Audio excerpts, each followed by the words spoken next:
Hi there. Hi there. Hello. Welcome to this week's Adam Asks Jess, where I put client questions to Jess. I'm ready. To you I'm guys. ready. What we got? What we got this week? This week's going to be about strategy. Ooh, strategy. It's talked about all the time. I think people sell courses and books about it. I get asked it a lot. What's your main strategy? What do you guys offer? Yeah. So we're going to talk about that. I like the word. I like having a strategy.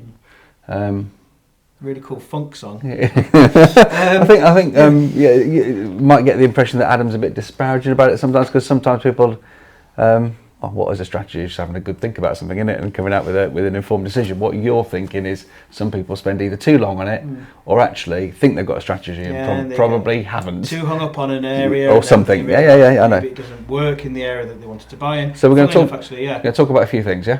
Yeah, but also wanted to mention something else. During a recent discovery call, right. a client of ours asked, and he shared this article, how come you guys don't invest in any of these areas? After I'd done my bit, or explain where we work and where we invest and everything. So he says, found this top 10 places to invest in the UK. Yep. And we don't buy in any of those areas. You don't buy in any. Yeah. You told me all the areas where you guys buy, but you don't buy in any of these. Yeah. I said, well, we used to. Yeah. So number one for in fact, actually, was it a top 10 list? I think was it top 10? One of them top 10 lists. We had bought in 4 of them or so. I can't remember exactly, but plenty of them. We definitely had bought in area 1. Some of the top one. In fact, actually, with the very top one on that list, we had been bought. The answer is it was a list of all the best places to invest last year. It had to be. It can't be all the best. It was basically the places that had gone up in value the most last year. You can't buy last year. You can only buy this year. Can't invest last. So you've got to keep them. In actual fact, you can't. If you'd have wanted to buy last year, you'd have had to think about buying 2 years ago, put your actions in place, and then actually bought, and then you'd legally completed. Then the land registry would go through. So actually, you're probably talking about the stuff that the top number one is a Nottinghamshire. Is it Nottinghamshire, Derbyshire, South Yorkshire? Yeah, it's right. It's a border town. Yeah. So. Is that, and we've bought a lot in that area. But we don't. I don't think we've bought much there for the last 3 years or so. No. So I've seen a couple of comments. Thank you for writing back on YouTube. Feel free, stick a comment in. Is now a good time to say subscribe and click the bells and say it all the time. We don't really. Just keep saying it. Subscribe and get the numbers up and put your thumbs up and stuff like that. Stuff like all that stuff. But also write comments, because one of the comments was about. We did a video last week about areas, and I'm quite heavily into the northeast at the moment. I'm buying quite a bit. I like the area, and I got a bit of stick for it. So I think that'll never happen. That'll never work. There's too much unemployment. Good. That's what they used to say about all the other areas. We're exactly no longer buying. Exactly. That's it. So you've got to be a bit brave to get into that area, for sure. You've definitely got to be a bit brave. I mean, buying in the areas where I would normally buy, some of our clients just wouldn't. Some they just wouldn't. And that's fine, by the way. And I think that's bringing us back to this word strategy. It's got to be fine. It makes me laugh as well. Things get a stigma, a stereotype. Someone said to me it's too far north. So I got a client in Scotland who calls it the south. Yeah. So too far north for him. He thinks it's great, cheap. He lives in Edinburgh. Yeah. Brilliant. Yeah. Good point. So, good point. God, remind me what was the question again. So we've done. We're in danger of straying from the question. So So the question is. Question was about strategy. What's the best strategy to go with now, this year, going forward? Is it still buy, refurbish, refinance? Should I be buying houses with a mortgage? Etc. etc. The answer is that really frustrating. It depends, it's what you'd hope for from us, I guess. It is. It depends if you. It depends. I can run through why and how. Yeah. If you want to stretch your investment pot as best you can, then it's buy, refurb, refinance, use mortgages, get as much back out, and keep going and going and going. I know guys who work in London in the city. They don't want to do that. They just want to take their big bonuses and buy a house with cash. Yep, that's happening a lot as well. Yeah. If that's their strategy, that's fine. Is it the perfect strategy? So, and it's not for me to tell them they're wrong. Nope. It's important to have that conversation. That we'd call it creating a buy-to-let business plan. It's something we can help clients with doing. When clients come in to see us, we'll help them create a buy-to-let business plan. And it's important to have that conversation. I've just been reminded of, and these kind of things happen reasonably regularly. We get clients referred to us, and without naming names or anything, I'm just trying to think. Maybe I don't want to drop anybody in it. But somebody comes to us. They're halfway through a progress of a sale of a flat. You know the one, okay? Yeah. Do you know? Yeah. And they're referred to us because do you know what? I think they might want some advice, as it was put. But I think what's actually happened is the person that's potentially going to be the managing agent. I think they went somewhere else and it came through, and it's like they've lost patience with this person, because this person is more than halfway through a purchase.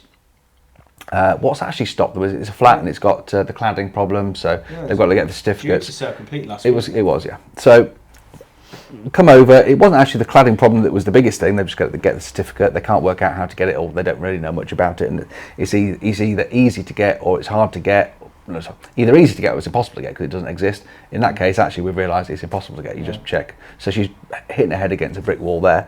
But then asking some other questions. Okay, what did you buy it for? What will it rent for? What's your plan? What's your strategy? Why have you chosen this house? This lady, this lady didn't know what the property was going to rent for. Like, didn't know how much money it could rent for. Didn't know the first thing about how to find a tenant. She didn't think she was speaking to a letting agent to start off with. I mean, yes, we can find you a tenant, but you didn't know that before you spoke to us. It's not that hard, but she hadn't thought about it. She hadn't thought about any of the next steps. Essentially, she'd not had any form of conversation. It was a bit worrying because she'd nearly bought this house. So stepping all the way back, and I'm sure nobody watching this video is going to be as crazy as that, but when it comes to having a strategy, you've got to consider all those things. Put together a business plan. How much capital have you got? How long have you got to achieve what it is that you want to achieve? What do you want to achieve? What is the top line? What is the probably three different? What's the bare minimum enough, to do whatever you need to do? What would be nice, and then what's the shoot for the stars kind of number? How much risk you want to take on? How much leverage? How much of the kind of areas that I love, the northeast, the scrappy little areas, but maybe you don't. Maybe you just want to buy just slightly, let's say, nicer. I don't believe in that at all. It's nothing to do with nicer or not in terms of yield or reliability. What would be perceived as a more leafy suburb, and maybe that might get you more stable and bigger capital growth. Certainly, if you get the same percentage capital growth, but you get a bigger house, then it's bigger numbers, isn't it? Leverage. Some of our clients are prepared to leverage quite highly and keep leveraging, keep re-gearing, and some aren't. And then there's everything in between on all of those different levels. You put that picture together as a strategy. It could lead you to buying a little grot box somewhere, call it a grot box. It could lead you to buying a vanilla terraced house, for £250,000 that's just very stable, £1,200 a month rent. It could lead you to buying an HMO, housing multiple occupation. Client comes to us and they've got a set pot, a substantial but limited pot, maybe £500,000, £1 million, and they want X income from it. £5,000 a month, £10,000 a month, bang, into HMOs, and that does it. But it does come with a certain risk and a certain amount of noise in the portfolio. So, I think it's a conversation. That's what we do at Discovery Day. I was going to say, so when somebody said to me that they weren't a client just yet, what is the best strategy? Well, you're about to embark on creating a business, essentially. You're setting up a limited company, you're going to buy some property with it, you don't really know what you're doing. The best strategy is to sit down with me and my team, and we'll create you a buy-to-let business plan. That's your strategy. Let's start off there, and let's work it all out, because that's what we do. And then when we've sat down and gone through all of those things, we'll know, your best thing for you right now is we need to find you something that you can buy with a mortgage, because that was your pot was limited. You weren't going to have enough money to do it. Anything else really, or it might be something else. But we don't know until we've sat down, gone through it. You got right. You business planning bit, and that's what we do. Yeah, there's essentially 5 different topics of conversation, each one with 2 or 3 different choices. By the time you've gone around it, tick, tick, tick, it's like, well, that's what's for me. Maybe it's a choice of 1 or 2, or maybe just clearly it is that. But yeah, that business planning, that's what I do personally. I do that, and I review it all the time, but definitely once every year. Once a year it becomes something that comes out. Is this still right? What's happening there? Review the stuff that we've been doing last year, check the numbers were what we thought they were, and all that information gets put in a spreadsheet, and that's available as it gets used for benchmarks for planning future stuff for this year. You know, some numbers aren't relevant for this year because they're the past, but lots of it are numbers that can be used to eye in future numbers, confirm that's roughly the yield we've been getting in that area. If you go back 3 years, it's going up, going down, whatever it is. So we come up with all those kind of numbers. That's what's led us to the northeast and away from some of the other places.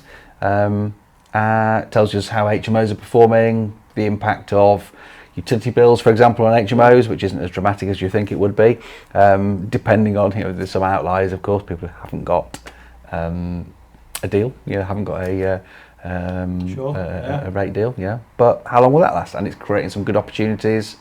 Maybe somebody who was not risk averse, they want to take a bit of risk, will be buying some of the stuff that the HMO landlords are selling up because they've got a problem. So the same property in different people's hands could be, this one person that's selling needs an income regularly, and they need it now, and they need to rely on it. This person can buy it and hold it for 2 years because they'll buy it a little bit cheaper because they'll get a discount on it, and it'll come up in value, and it'll still be making money, and then they've got something for the future. It's all, the same property in different people's hands can work. So worth having the conversation with Adam. Book yourself onto a discovery call. Should we put a link in the description or something? Yeah, they'll be in the description. I don't think I can do that. I might be able to. I don't know. I don't think we can do it. Just in the video description, click to book a discovery call, and we'll start helping you build a buy-to-let business plan. We won't get it all done in one go, but we'll have a good go at it, and you can keep coming back. A few questions, of you, we'll know what your best strategy is. Superb. Well, having a strategy is really important. Getting one it takes some work. 5 different spokes, as we call them, on our wheel. 2 or 3 questions on each, and you'll be well there. Come to Discovery Day, answer it. Right, we're done. Yeah. Cheers. Off down the pub then.